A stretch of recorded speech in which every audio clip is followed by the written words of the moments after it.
what was it like growing up in Southern California, where we are? We're in San Diego right now, and never eating meat your entire life. Like, what the heck is that like? Well, lots of people for sure are confused how I've never had a California burrito, definitely with no meat.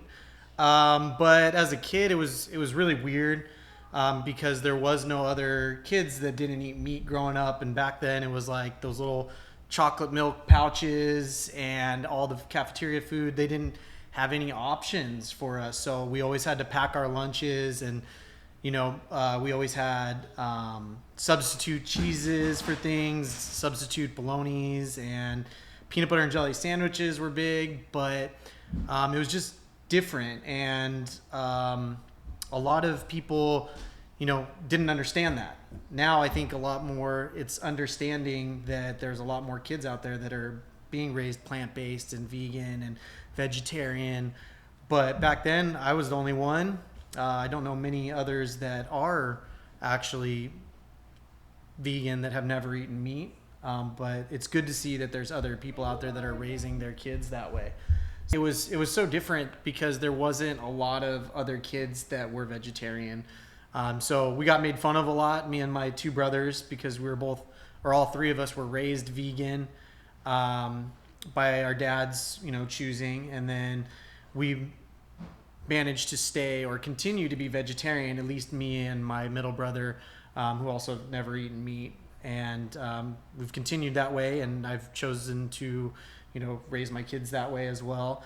And it's just, there was a lot to overcome, but, I didn't, let it bother me because it was just a constant thing, And so I was just like, the less I let it bother me, the less people did it. And to be honest, some people swear that I've eaten meat, and I'm like, nah, dude, like, that was a bean burrito. They're like, no, dude, it was a California burrito. I'm like, no, it was a bean burrito. You sure? Yeah, because I don't look like your typical, like, vegan or vegetarian. Like, people think of, back in the day at least, they thought of them as, like, skinny and not getting enough protein or nutrients and things like that. So, like, I wasn't really a skinny kid ever. I was decent size, like, not overweight as a kid, but active and physical and things like that. And it didn't make that big of a difference, but it just definitely made me a lot thicker skinned for sure, getting into the older ages, and then continuing, deciding to go back to being vegan and plant-based again now. We'll get into that. That's cool. Yeah. So real quick, I wanted to say something.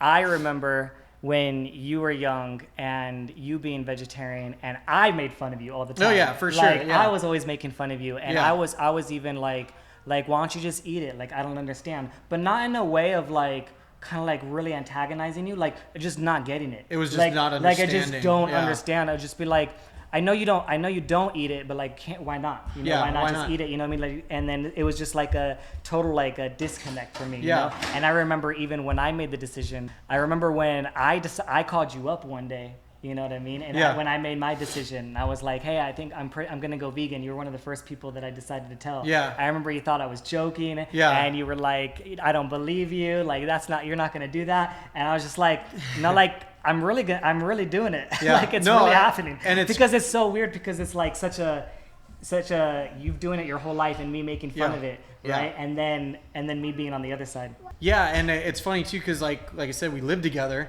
and we lived off of, you lived off of El Pollo Loco because it was in the same parking lot as our apartment complex, and I lived off of Santana's Mexican food across the street. Like, it was super weird, especially also your dad too was a big barbecue roaster, and like it was just a different environment. And your dad and our uncles gave my dad crap for many years when he went vegan and when he decided to raise us vegetarian and not eat meat, and like all the family barbecues and get-togethers. It's like, it was just weird. And when you told me, I was like, what? No way.